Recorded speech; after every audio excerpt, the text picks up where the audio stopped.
so lakes you with had fish. a very good overview of all of these activities because you Yeah, went because everywhere. we went everywhere. Yes. Did you go into Canada? Yeah, yeah. That's how I knew what was going on in gas chambers, because we had access there, and even when the people were exterminated in gas chambers, sometimes they managed to climb up on the bodies of the others and damage, although it was about 18 feet, I think, the ceiling, they managed to damage the electrical cable which was running on the ceiling, and that's how we were allowed to go into the inside of the gas chambers and to repair it, to put another cable and so on. And because I was interested in these things, so on a number of occasions I went with my group, and I saw the people outside the gas chamber being there put in a heap, and I saw how they look like after the process. Yeah, how they look like. I think it was most terrible because the people who were inside of the gas chamber, they were very close together. They were full up, and they were often children or shorter, taller people, members of the family, sometimes inside of each other or close to each other. And then when the granules were dropped in, within about 5 minutes, the shorter ones started to choke. They were dying of choking, the paralysis of the. I think it affected their lungs and affected their breathing. And those shorter ones tried to fight for air, and they were trying to climb on the others, on the taller ones. And whilst everybody felt uncomfortable and in pain and going to the paroxysm of losing air, they were fighting. They were fighting each other. So they were dying and hating the next body because they wanted to get out for air, to go up for air.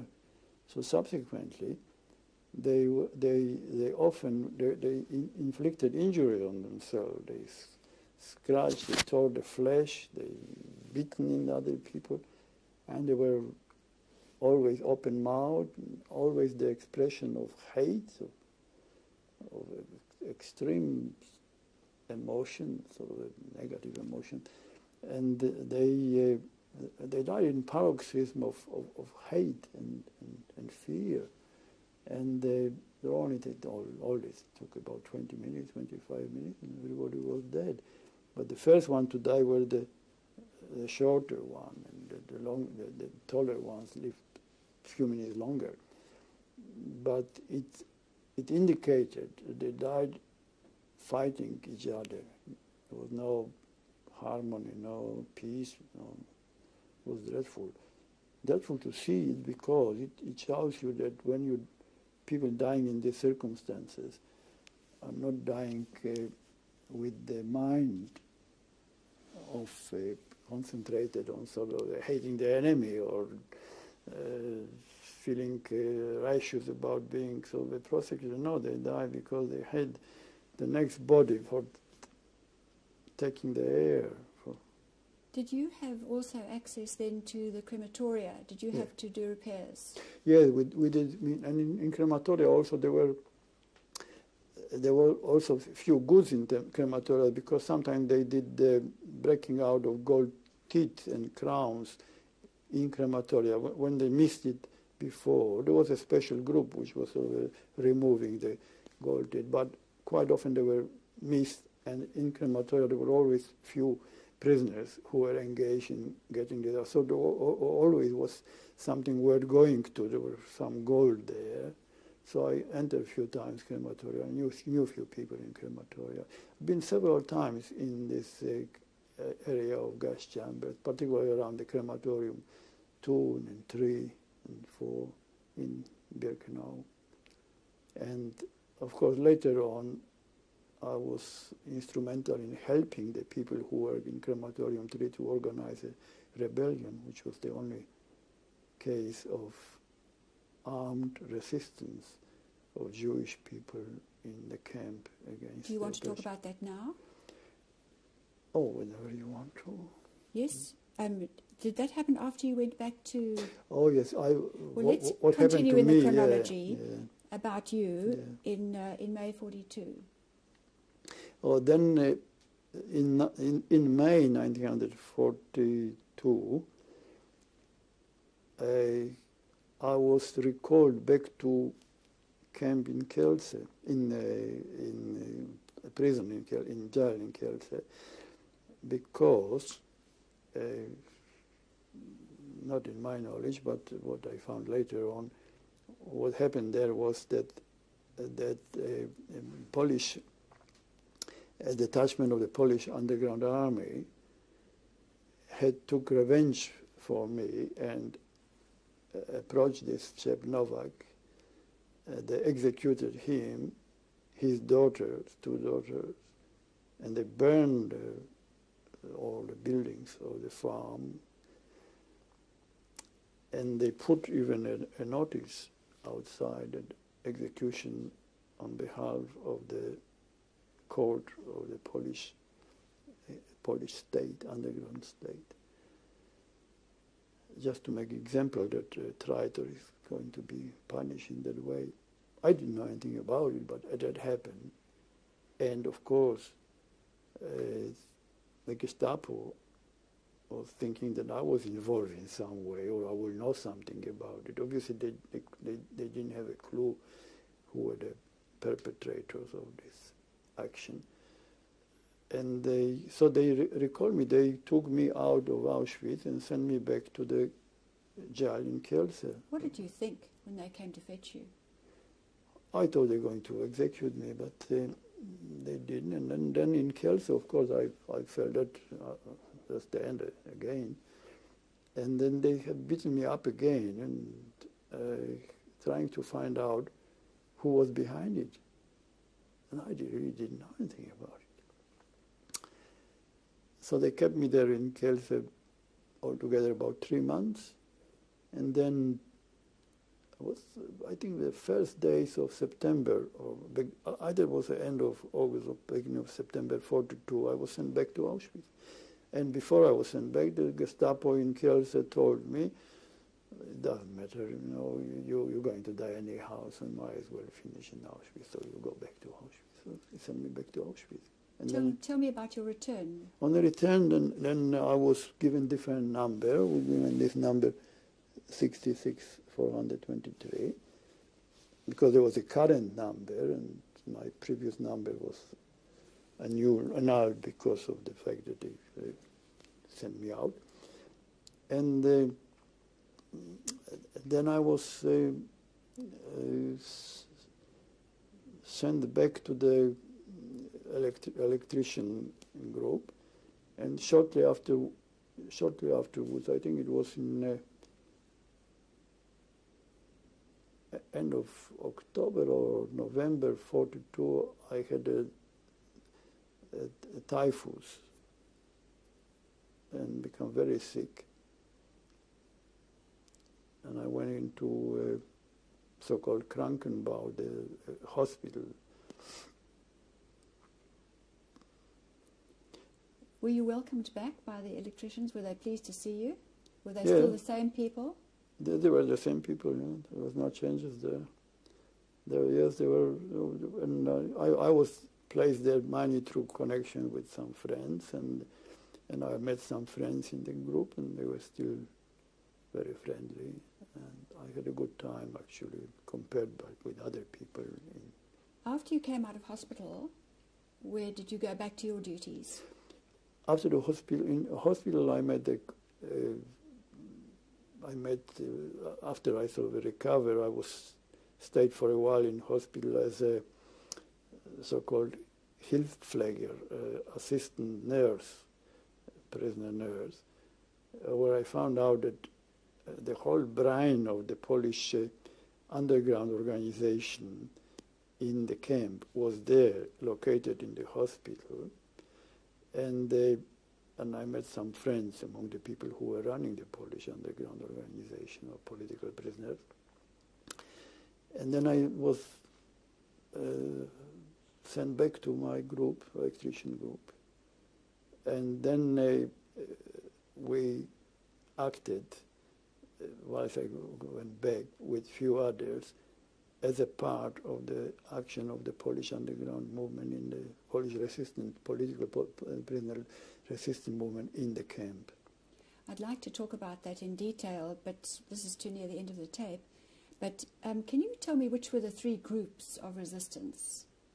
There were three main groups of resistance in the camp, which the one which probably from the Jewish point of view was the most important.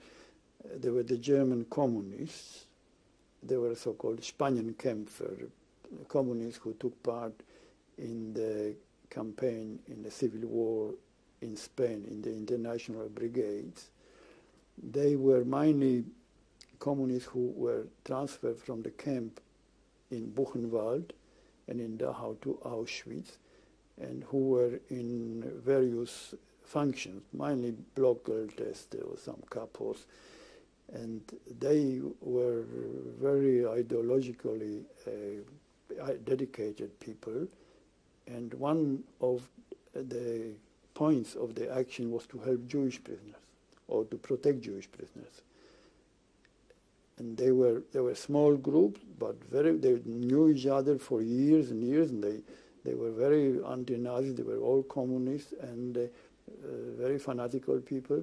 But I think that they were the only effective people who were helping Jewish prisoners in the camp.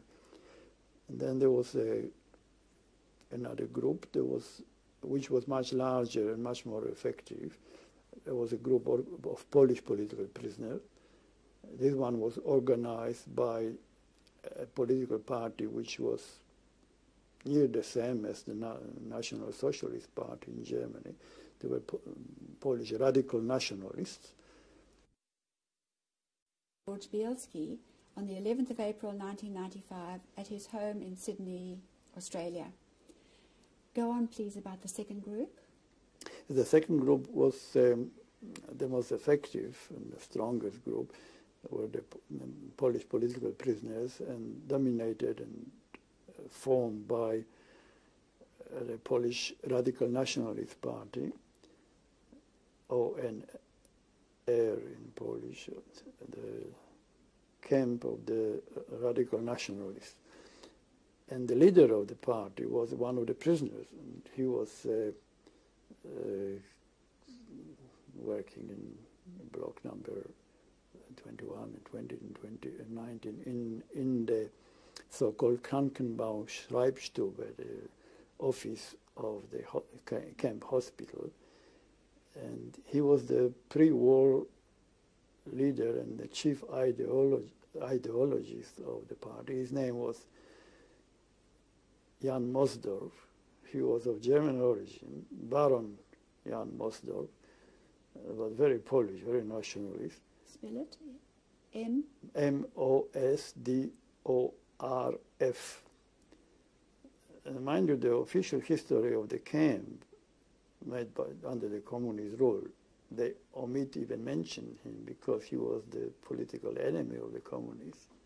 But he was well known before the war, and he was very influential. And in the camp, he was the real organizer. He actually initiated the whole thing. And he personally, he was a very nice guy. He was sort of a bit snobbish. For instance, he was helping Jewish prisoners if they were very important, very influential.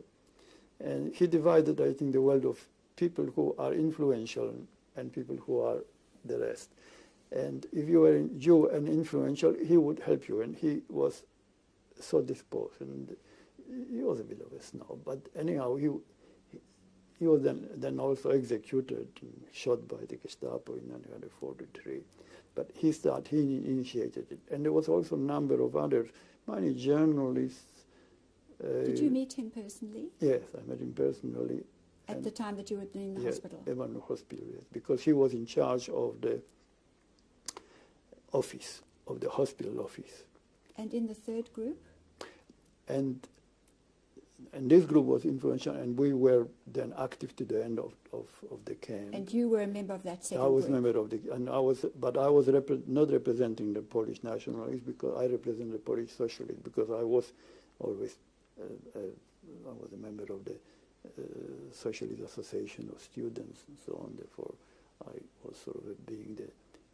They also tried to make the committee, which was running the thing, which was about 5 people. It's not purely party affair. It's also got some other shades of opinion. Therefore, they adopted me as and officially I was described as socialist. And the third group, they were the Polish officers group, and Polish ruling political party group, the party which ruled Poland before the end before the beginning of the war. And they were mainly former professional officers, a few colonels, a few majors, and they were actually very ineffective. They were using the fact that they dominated a group of prisoners who were working in the so-called Kartoffelstube. They were used to peel the potatoes for the food, for the camp soup. And there were a large group of them, about 300 of them worked together. So they had the time to talk to each other and so on. And they were, all the conspiracy was verbal, was all rhetoric. And they were so involved in it that even formed a post-war future Polish government out of themselves, sitting there and talking. But apart from talking and making big noises and pretending that they are all great patriots, so they didn't do anything really. They were very ineffective. The only effective organization was the first one, the communist one, and the Polish political one, which was even more effective than the communist. Tell me about the uprising then. The uprising was at the time when there was a uprising in Warsaw. The Polish Home Army organized a uprising on the 1st of August 1944 in Warsaw, and shortly afterwards, about middle of August, we had the contact with a Jewish organization working in Canada around the crematorium tree. And there were people I talked to, and there were, I forgot their name, but there were 2 or 3 of them. They were from the Polish city called Radom, R-A-D-O-M, and they were former Jewish trade unionists and members of Jewish socialist organization Bund, B-U-N-D. And they were organizing resistance in the group concerned with gas chambers and crematorium, because the period of 3 months, they usually last 3 months, these people who work in this special Sonderkommando in the special group. After 3 months of working in gas chambers, they used to be gassed themselves. And if they were not put in the gas chamber themselves because of the German fear of resistance, they were put on a transport to a camp in Gleiwitz, sub-camp of Auschwitz in Gleiwitz, and the German SS non-commissioned officer in charge of the crematorium, his name was Hauptscharführer Moll, M-O-L-L, and he used to take them for a ride to Gleiwitz, a place called city called Gleiwitz, where there was a camp, in trains. But these trains were specially prepared to hermetically sealed, and whilst they were traveling, he released the Cyclone B gas, and they were gassed. So they were when they arrived, they were all dead. And we told them that that's going to happen to them. And they decided that before it happened, before they finish the job, they will resist. And they were looking for something to get themselves armed with. So we were able to give them, we bought it from the SS in exchange. We gave them about 30 pistols, 2 submachine guns, and a number of grenades. Why did the SS let you buy that material? Because at that stage, many of them who were working around as the SS non-officers, they were mainly from Sudeten area, from Czechoslovakia or from Romania. And they were never great Nazis themselves. They were just joined the SS because that means you don't go to the front. You have an easy, cushy job. So they were already so demoralized, and they were convinced that they're going to lose the war, and that they thought that it's very profitable for them, very much to their advantage, to have some good relationship with the prisoners, so that when the war finished, they can be supported or defended. So they were selling the guns to us, and we were could buy anything from them, really. Not from everybody, but from those we knew, and there were a number of them. So we bought it from them. Also, some supply came from a group called Weichsel Union Werke, which was a factory near Canada, where there was a lot of civilian labor. There were, most of them German, but some Poles. I believe they also supply some gelunai, some of the explosives for them. So anyhow, they had something in hand, and then one day they started rebellion. They in the crematorium, in the gas chamber, they put grenades into the gas chamber. They put into the furnace in the oven a number of SS and capos, the German and Polish capos in the crematorium, and then they ran for their life.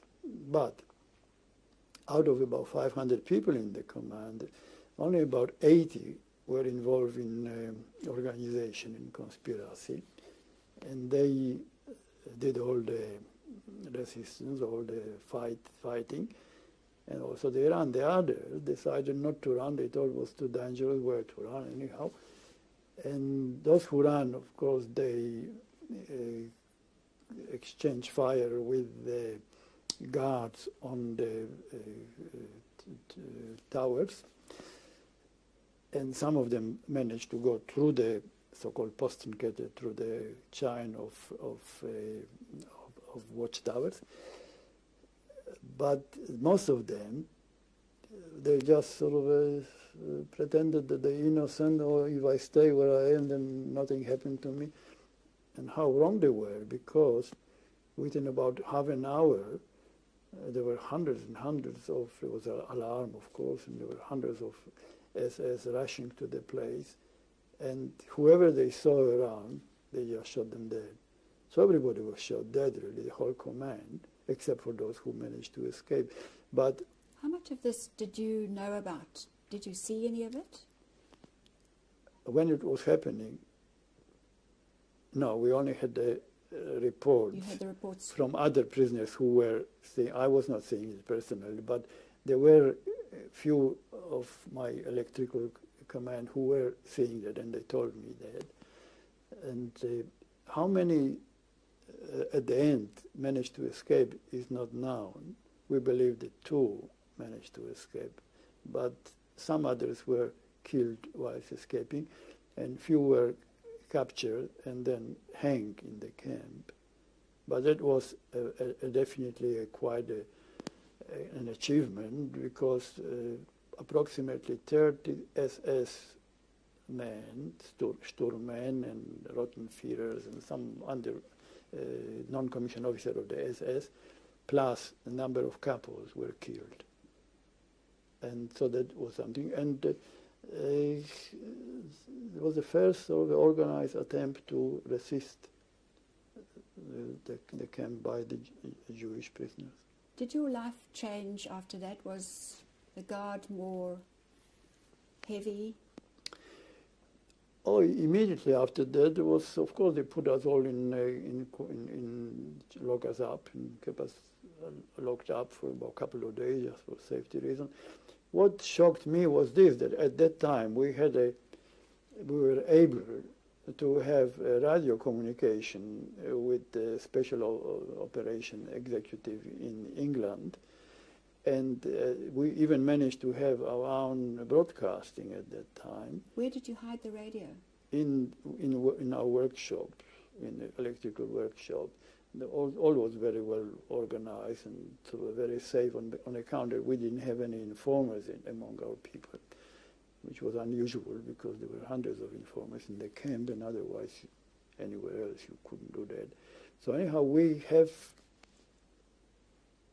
transmitted the information that the Jewish prisoners around the crematorium tree, gas chamber, managed to organize a rebellion, killed a number of SS and couples. And there was nothing then.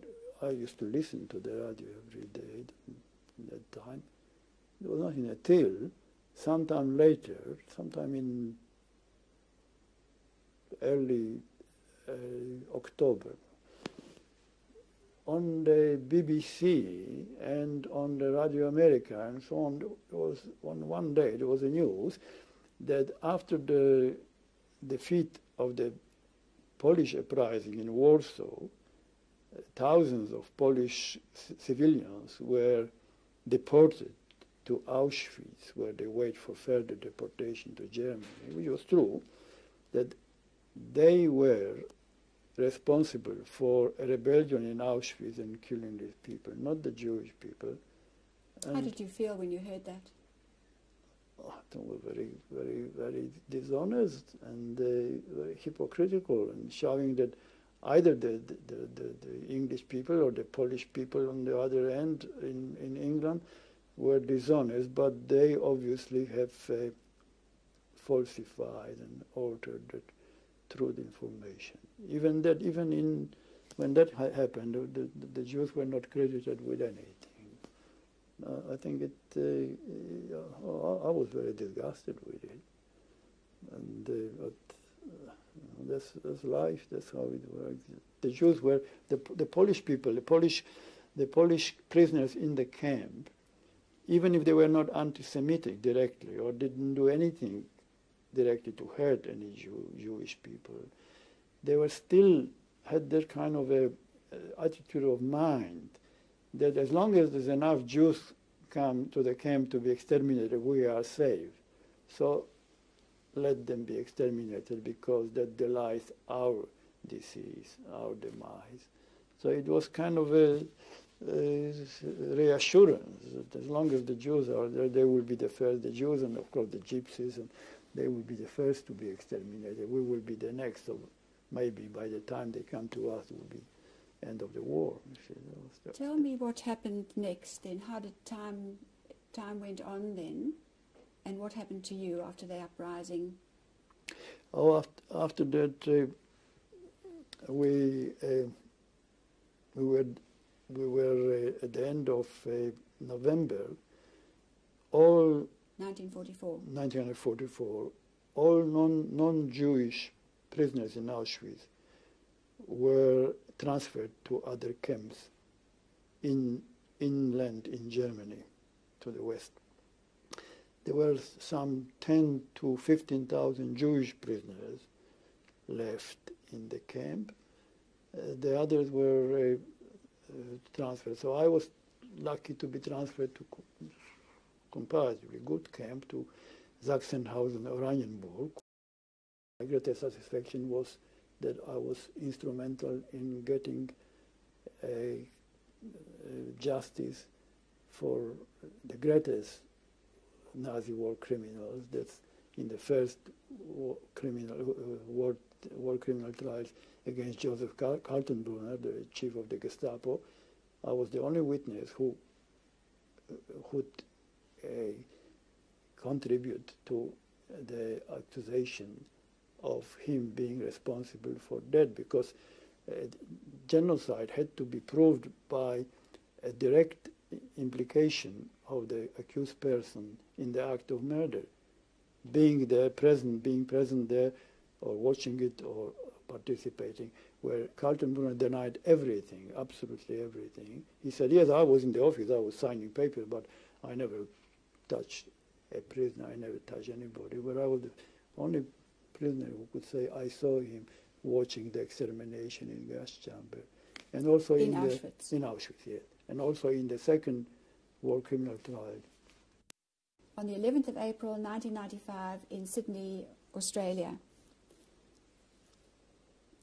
Mr. Bielski, we stopped at, while you were telling us about the first trial at Nuremberg, where you assisted the Americans to bring to justice some of the Nazi criminals. Do you want to go on a bit more about number one trial before we start with number two? It was witness against Joseph Kaltenbrunner, chief of the Gestapo, the first deputy to Himmler. My evidence was important in this aspect, that he denied all the knowledge of any acts of genocide whatsoever. Some of the other co-accused were more cooperative, and he wasn't. He was right to the end, he denied everything. And my evidence was important because I could testify that he witnessed the tryout in the gas chamber in Auschwitz. You saw him? Yeah, I saw him arriving there and being there on that particular occasion.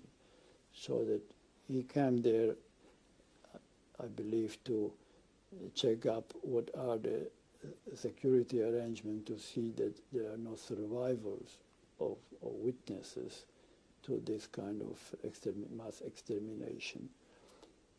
His visit succeeded the earlier visit by Oswald Pohl, who was the main accused in the next main trial in the International Hall of Justice in Nuremberg.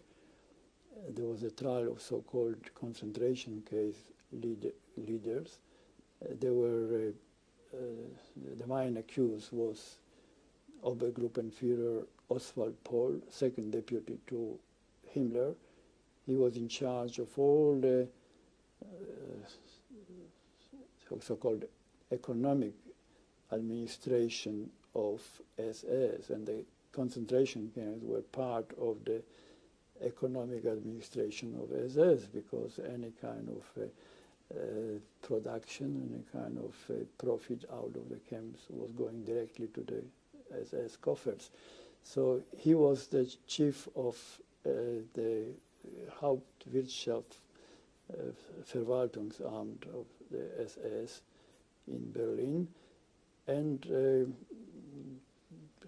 highest ranking SS officer. And he and 24 or 25 others who were also either generals or colonels of the SS, and they were in charge on various administration departments of all concentration camps under the supervision of SS. That means all concentration camps. So that was actually the chief general staff running all the concentration camps. And I gave evidence which was very, very important, because I was again the only person who could say that on the day on the 23rd of September 1942, he came to Auschwitz and he participated in the end phase of gassing in the gas chamber of prisoners, and he looked through the visor, through the little opening to watch what was going on inside of the gas chamber, and that was at the time of when the mass extermination in gas chambers started in Auschwitz. Because it started actually in the end of 41, but it was in the gas chambers was much smaller, where that was the opening of the large gas chamber, which could take up to 2,000 people.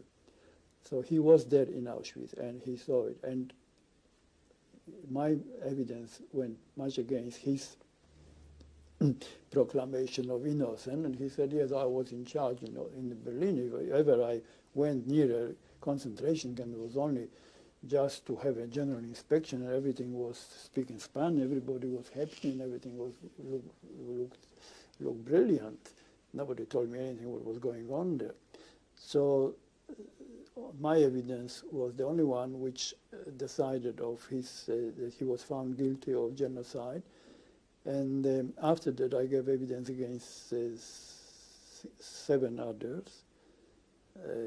They were also in charge of various departments, also incriminating them for being in Auschwitz whilst the gas ovens were active and knowing about it. So that is probably the best I could have done to think about what they have done to my mother, my family, other people, Jewish people generally. And that gave me satisfaction, and that probably was my final sort of a thought about the war, that I got my revenge in full, because the most responsible people, I had to get most responsible to be punished for the crimes. And that was quite important part of my life, that I thought at least I achieved something, achievement. And you were able to tell the Americans, they questioned you about this.